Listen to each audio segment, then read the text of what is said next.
दौलतपुर गांव में मनोज नाम का एक पढ़ा लिखा लड़का रहता था। पढ़ा लिखा होने के बावजूद भी गांव में रोजगार के कम साधन होने की वजह से बेचारे को गांव में ही अपने खेतों में काम करना पड़ रहा था। लेकिन पिछले कई साल से बारिश की एक बूंद भी ना गिरने की वजह से गांव में सूखा पड़ गया है और लोगों के पास खाने की कमी हो गई है। मनोज पढ़ा लिखा होने के साथ साथ बहुत मेहनती भी है। वह पढ़ने के बाद भी अपने खेतों में काम कर रहा है और तभी वहां पर गांव का एक आदमी गुजरता है जो मनोज को सूखे खेतों में फावड़ा चलाता हुआ देखता है। तो वह मनोज से कहता है, अरे मनोज बेटा, तुम तो अच्छा खासी पढ़े लिखे हो, तो इतनी गर्मी में तुम इस सूखे हुए खेत में क्यों फावड़ा चला रहे हो? तुमने तो देखा है कि पिछले कई सालों से गांव में बारिश की एक बूंद भी नहीं गिरी है, तो भला तुम इस सूखे खेत में किस चीज की फसल उगा लोगे? मैं तो कहता हूं कि तुम यह सब बेकार की मेहनत कर रहे हो, इससे तुम्हें कुछ भी हासिल नहीं होने वाला है। तुम्हें तो चाहिए कि तुम शहर जाकर कोई अच्छी सी नौकरी कर लो। कब तक अपने बूढ़े माँ बाप के टुकड़ों पर पलते रहोगे? क्या इसी दिन के लिए उन्होंने तुम्हें पाल पोस कर बड़ा किया है कि तुम बुढ़ापे में उनका सहारा भी न बन सको? चाचा, आप ठीक कह रहे हैं। मैं भी बहुत परेशान हो गया हूं, लेकिन क्या करूं? सोचता हूं कि यहां गांव में रहूंगा तो अपने बूढ़े माँ बाप की सेवा भी कर लूंगा, और अपने खुद के खेत हैं तो थोड़ी बहुत खेती करके अनाज उगाकर अपना और अपने माता पिता का पेट पालूंगा, और इसी तरह से जीवन आराम से कट जाएगा। लेकिन ऊपर वाले को कुछ और ही मंजूर है। अब आप ही देखिए ना कि कई साल हो गए हैं, बारिश की एक बूंद तक नहीं गिरी है। अगर ऐसे ही चला रहा तो खेत बंजर हो जाएंगे और गांव वाले भूखे करने लगेंगे। अभी दोनों लोग आपस में बात कर ही रहे होते हैं कि अचानक से मौसम बिगड़ जाता है और बादलों की गड़गड़ाहट के साथ जोरदार बारिश शुरू हो जाती है। और ये बारिश इतनी जोर की शुरू होती है कि रुकने का नाम ही नहीं लेती है।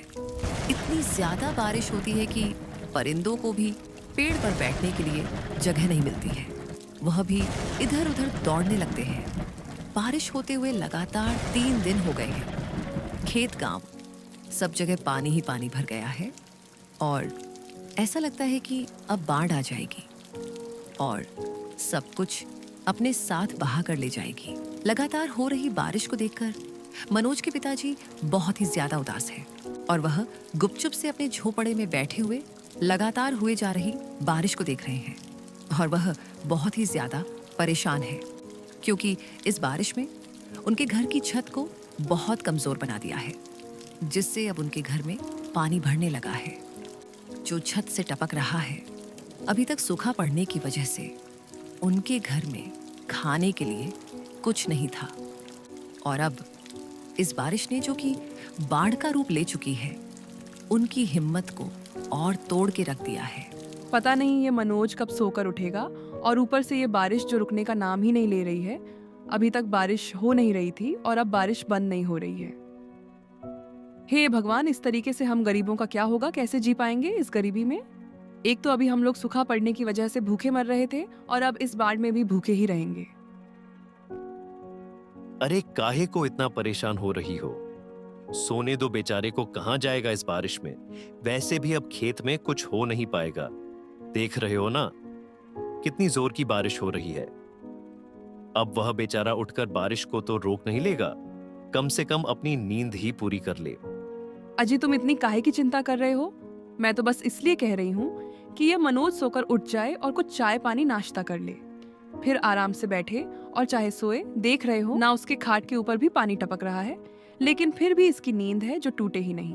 और फिर जब मनोज की नींद खुलती है और उठकर बैठता है तो देखता है कि छत से पानी उसकी खाट के ऊपर टपक रहा है। खाट के साथ साथ वह भी भीगा हुआ है।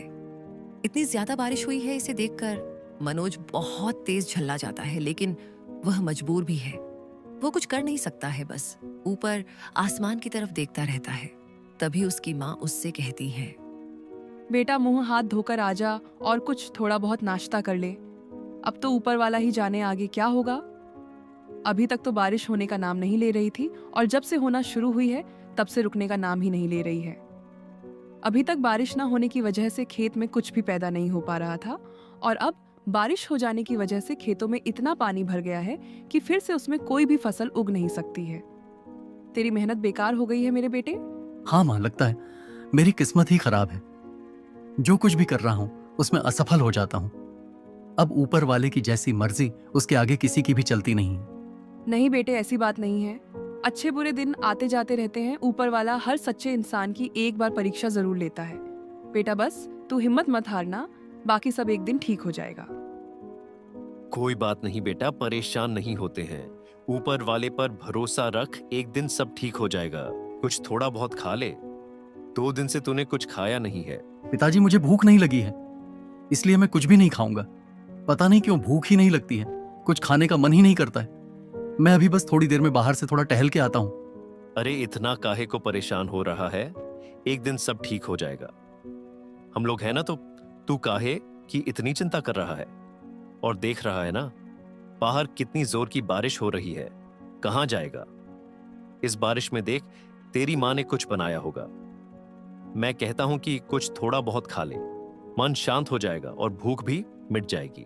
माँ और पिता के मना करने के बाद भी मनोज उनकी बात को नहीं मानता है और फिर वह गुस्से में आकर घर से बाहर निकल जाता है और जाकर चौराहे पर एक चाय की दुकान पर बैठ जाता है, जहां पर गांव के कुछ लोग पहले से ही मौजूद थे, जो मनोज को ऐसी हालत में देखकर उस पर हंसने लगते हैं और ताना मारने लगते हैं।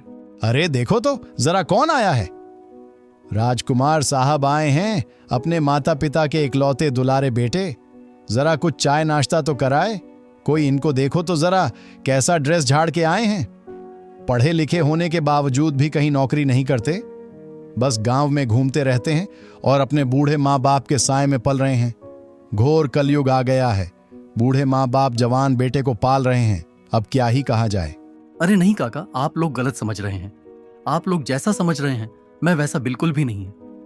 मैं एक मेहनती इंसान हूं, लेकिन क्या करूं, शायद इस समय मेरा समय ठीक नहीं चल रहा है, इसलिए मैं जो कुछ भी करता हूं उसमें असफल हो जा रहा हूं। आप लोग तो जानते हैं कि गांव में कई सालों से बारिश नहीं हुई थी, जिस वजह से जमीन से अनाज का एक दाना भी नहीं उगा पाया हूं। और उसके बाद बारिश हुई भी तो इतनी ज्यादा हुई कि खेत में एक दाना भी उगाने के लिए जमीन ही नहीं दिखाई दे रही है। तू तो पढ़ा लिखा है, ऐसी बात है तो तू शहर क्यों नहीं चला जाता? वहां जाकर कोई अच्छी सी नौकरी कर ले, ताकि तेरे माँ बाप भी बुढ़ापे में आराम और सुख भोग सके, क्योंकि उन्होंने ही तुझे पढ़ा लिखा कर इस काबिल बनाया है। काहे इन खेतों के चक्कर में पड़े हो? बेटा तुम तो पढ़े लिखे हो, शहर जाकर कोई अच्छी सी नौकरी करो और गांव में अपने माँ बाप का नाम रोशन कर दो।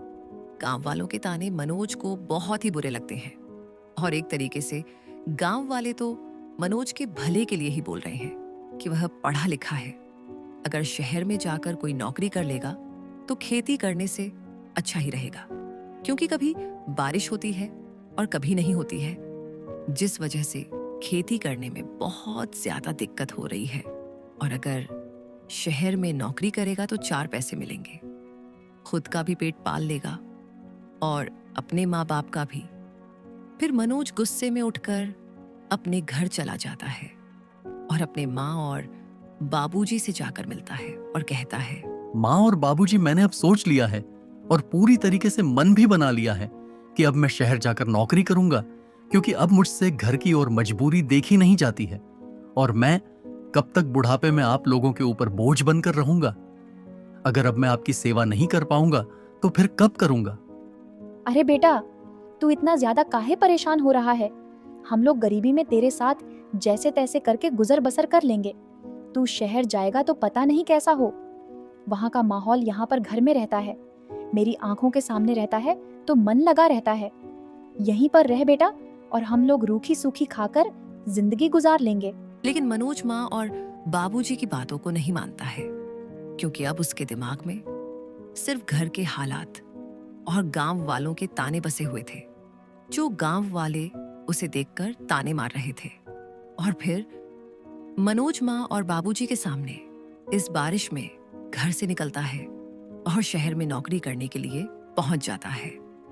6 महीने बाद अजी, हमारे बेटे मनोज को शहर में नौकरी करते हुए 6 महीने बीत गए हैं और जैसे ही महीना पूरा होता है हमारा बेटा सबसे पहले मनी ऑर्डर हम लोगों के लिए लगा देता है। ऊपर वाले तेरा लाख लाख शुक्र है कि तूने हमें ऐसा बेटा दिया जिसने हम लोगों की गरीबी और मजबूरी को अपनी मेहनत के दम पर दूर करके दिखा दिया है। तुम बिल्कुल ठीक कहती हो भाग्यवान। ऊपर वाले ने बहुत बड़ा एहसान किया है हमारे ऊपर। हमें ऐसा बेटा देकर अब हम लोगों का बुढ़ापा आराम से कट जाएगा। और गांव वाले भी, जो मेरे बेटे को निकम्मा और नाकारा समझते थे, उन लोगों की भी समझ में आ गया होगा कि मेरा बेटा तो हीरा है। कुछ नहीं भाग्यवान, यह सब भाग्य का खेल है। अब बस जैसे तैसे करके अपने मनोज की शादी कर दूं, बाकी जीवन आराम से गुजरेगा।